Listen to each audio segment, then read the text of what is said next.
Suatu ketika ada seorang penebang kayu dengan dua anak dan ibu tiri mereka. Nama anak laki-laki itu Hansel, dan nama anak perempuan itu Gretel. Mereka hidup sangat miskin sehingga terkadang tidak ada yang bisa dimakan. Dan kemudian pada suatu malam dia berbaring di tempat tidur, memikirkan bagaimana memberi makan anak-anak lebih jauh. Istrinya menasihatinya untuk memiliki anak di hutan, menyalakan api, memberikan sepotong roti masing-masing dan meninggalkan mereka di sana, tidak semuanya mati kelaparan. Tapi si penebang kayu tidak setuju. Dan sampai saat itu, istrinya membujuknya bahwa dia akhirnya setuju. Dan anak-anak, karena kelaparan, juga tidak bisa tidur dan mendengar semua yang dikatakan ibu tiri mereka kepada ayah mereka. Dan saat orang tuanya tertidur, Hansel diam-diam bergegas keluar rumah. Bulan bersinar terang, dan batu putih berkilauan seperti koin. Hansel mengantongi sebanyak mungkin yang dia bisa. Kemudian dia kembali ke rumah dan anak-anak pergi tidur. Di pagi hari, ibu tiri mendatangi anak-anak itu, memberi mereka masing-masing sepotong roti, dan mereka semua pergi ke hutan bersama. Dalam perjalanan, Hansel melempar batu putih satu persatu. Ketika mereka sampai di tempat terbuka, ayah saya mulai menyalakan api. Dia memerintahkan anak-anak untuk duduk di dekat api dan memastikan bahwa api tidak padam, sementara mereka dan ibu tiri mereka akan mencari lebih banyak kayu bakar. Mereka duduk, lelah, dan tertidur. Ketika anak-anak bangun, itu adalah malam yang gelap di sekelilingnya. Dan ketika sebulan penuh telah terbit di langit, Hansel memegang tangan adiknya dan pergi, mencari jalan melalui kerikil, yang berkilauan seperti koin baru, dan menunjukkan jalannya. Mereka berjalan sepanjang malam, dan saat fajar mereka datang ke rumah ayah mereka. Beberapa waktu berlalu. Dan anak-anak kembali mendengar bagaimana ibu tiri suatu malam mulai memohon kepada ayah mereka untuk menyingkirkan anak-anak. Dia menolak, tetapi istrinya tidak mau mendengarkannya, dia mengutuk dan mengungkapkan segala macam celaan kepadanya. Ketika orang tuanya tertidur, Hansel, seperti yang terakhir kali, ingin mengumpulkan batu, tetapi ibu tirinya mengunci pintu, dan anak itu tidak dapat meninggalkan rumah. Pagi-pagi sekali, anak-anak diberi sepotong roti masing-masing, bahkan lebih sedikit dari waktu sebelumnya. Dalam perjalanan ke hutan, Hansel mencabik-cabik bidak di sakunya dan melemparkan remah-remah itu ke tanah. Ibu tiri membawa mereka lebih jauh ke dalam hutan. Sekali lagi api besar dinyalakan, dan sang ayah memerintahkan anak-anak untuk mengawasi api sementara mereka dan ibu tiri mereka membelah kayu lagi. Saat jam makan siang tiba, Gretel membagikan sepotong rotinya dengan Hansel. Dan mereka tertidur. Kami terbangun saat malam yang gelap tiba. Dan kemudian 1 bulan tiba, dan mereka berkumpul dalam perjalanan, tetapi mereka tidak dapat menemukan satu pun remah-remah, karena ribuan burung beterbangan di hutan telah lama memakan remah-remah itu. Jadi anak-anak berjalan sangat lama, tetapi mereka tidak bisa keluar dari hutan. Tiba-tiba, jalan membawa mereka ke gubuk. Saat mendekat, anak-anak melihat bahwa rumah itu semuanya terbuat dari roti dan biskuit, dan jendelanya terbuat dari gula murni. Hansel mengulurkan tangan dan mematahkan bagian atap, sementara Gretel pergi ke jendela dan mulai menggerogoti jendela. Dan kemudian pintu di gubuk terbuka lebar, dan wanita tua itu keluar, bersandar pada kruk. Hansel dan Gretel sangat ketakutan sampai-sampai mereka melepaskan informasi dari tangan mereka. Dan wanita tua itu baik hati dan mengundang mereka ke gubuknya. Sudah ada banyak makanan di atas meja, susu, kue, apel, dan kacang-kacangan. Setelah makan malam, wanita tua itu membuatkan 2 tempat tidur bersih untuk anak-anaknya, dan Hansel serta adiknya mengira mereka ada di surga. Tetapi wanita tua itu hanya berpura-pura menjadi penyayang, tetapi sebenarnya dia adalah seorang penyihir jahat yang membangun pondok rotinya untuk tujuan ini untuk memikat anak-anak. Pagi-pagi sekali, saat anak-anak sedang tidur, dia mengambil Hansel dan memasukkannya ke dalam sangkar kecil. Dan dia memerintahkan saudara perempuannya untuk melakukan semua yang diminta penyihir jahat itu. Wanita tua itu memutuskan untuk menggemukkan bocah itu untuk dimakan nanti. Jadi Gretel mulai memasak makanan paling enak untuk Hansel, dan dia sendiri hanya punya sisa makanan. Beberapa waktu berlalu, dan bocah itu tidak menjadi gemuk.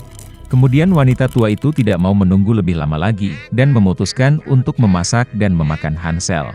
Dia memerintahkan Gretel untuk menyalakan kompor dan mengoleskan air. Ketika kompor sudah hangat, wanita tua itu menyuruhnya naik ke atas kompor dan melihat apakah sudah cukup panas. Jadi dia ingin mendorong gadis itu ke dalam api dan memanggangnya. Tapi Gretel tahu apa yang ada di pikirannya. Dia berkata bahwa dia tidak tahu bagaimana masuk ke sana, dan meminta penyihir itu untuk menunjukkan dirinya. Wanita tua itu marah dan naik ke dalam oven.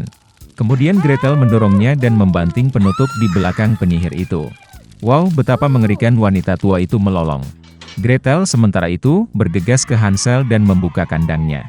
Setelah membebaskan saudara mereka pergi ke kamar penyihir, di mana ada kotak-kotak mutiara dan batu berharga di semua sudut, mengisi kantong mereka dengan mereka dan pulang. Selama beberapa hari anak-anak mencari jalan pulang. Hutan tampak semakin akrab, dan akhirnya mereka melihat rumah ayah mereka di kejauhan. Betapa senangnya dia melihat anak-anaknya hidup. Hansel dan Gretel menuangkan semua mutiara dan permata yang mereka ambil dari penyihir itu ke lantai. Tidak perlu memikirkan tentang makanan. Dan mereka mulai hidup, dan bersukacita. Dan sang ayah mengusir ibu tiri yang jahat itu keluar rumah. Suatu ketika ada seorang wanita yang tidak memiliki anak. Dia pernah pergi ke penyihir yang baik untuk meminta bantuan. Wanita itu berkata bahwa dia sedang memimpikannya seorang anak. Penyihir itu memberinya benih, dan memerintahkan untuk menanamnya di dalam pot bunga. Wanita itu sangat senang, berterima kasih kepada wanita tua itu, dan pulang ke rumah. Di rumah, dia menanam benih, menyiraminya, dan mulai menunggu dengan sabar. Segera sebuah bunga besar yang indah, seperti tulip, tumbuh di dalam pot. Ketika kelopaknya terbuka, ada seorang gadis kecil di dalamnya. Dia sangat kecil, tidak lebih dari 1 inci. Karena itu, wanita itu memanggilnya Thumbelina. Suatu malam, ketika Thumbelina tertidur lelap, seekor katak besar naik ke jendela rumah, basah dan jelek. Dia meraih gadis yang sedang tidur dan bergegas ke rawa-rawanya. Kodok itu memutuskan untuk menikahkan putranya yang jelek dengan Thumbelina yang cantik. Dia menanamnya di tengah sungai di atas daun lili yang lebar agar gadis itu tidak melarikan diri. Pagi harinya Thumbelina bangun dan menyadari bahwa dia tidak ada di rumah, tetapi di sekitarnya ada air. Ketika gadis itu menyadari betapa nasib buruk menunggunya, dia menangis dengan sedihnya. Saat ini, ikan-ikan kecil berenang lewat. Mereka merasa kasihan pada Thumbelina. Mereka menggerogoti batang bunga bakung, dan daun itu berenang bersama gadis itu. Seekor kumbang besar terbang melewatinya. Melihat seorang gadis cantik, dia meraih dan membawanya ke pohon, di mana dia memperkenalkannya kepada teman-temannya. Mereka semua iri pada kecantikannya, tetapi mengatakan bahwa Thumbelina sangat jelek dan tidak bisa bersama mereka. Di bawah tekanan dari teman, kumbang juga memutuskan bahwa dia jelek, membiarkan gadis itu turun ke tanah dan mengucapkan selamat tinggal. Sepanjang musim panas Thumbelina tinggal sendirian di hutan. Dia membuat buayan untuk dirinya sendiri dari rumput dan dedaunan. Dia makan serbuk sari dan embun, berjemur di bawah sinar matahari dalam cuaca cerah, dan bersembunyi dari hujan di bawah daun besar burdok. Tapi segera hujan dan angin dingin datang. Thumbelina tidak memiliki pakaian musim dingin, dan dia mulai membeku. Gadis itu menderita kelaparan dan kedinginan. Dan suatu hari dia dilindungi oleh seekor tikus sawah. Mereka hidup bersama dengan gemilang. Gadis itu membantu tikus dengan pekerjaan rumah, menceritakan dongengnya, dan sebagai gantinya menerima tempat tinggal dan makanan yang hangat. Tikus sawah memiliki tetangga, tahi lalat kaya yang buta, yang melakukan ini dengan menghitung kekayaannya sepanjang waktu. Meski buta, tahi lalat itu menyadari bahwa Thumbelina sangat imut dan menawarkan untuk menikahinya. Tapi gadis itu sama sekali tidak senang dengan ini. Dia tidak suka tahi lalat yang membosankan. Suatu kali, saat berjalan di sepanjang lorong bawah tanah, Thumbelina melihat seekor burung layang-layang yang terluka, yang hampir mati karena kedinginan. Sepanjang musim dingin dia merawat burung yang sakit itu dan pada musim semi dia menyembuhkannya. Sebelum pernikahan, Thumbelina meminta tikus untuk membiarkannya naik ke atas untuk mengagumi matahari.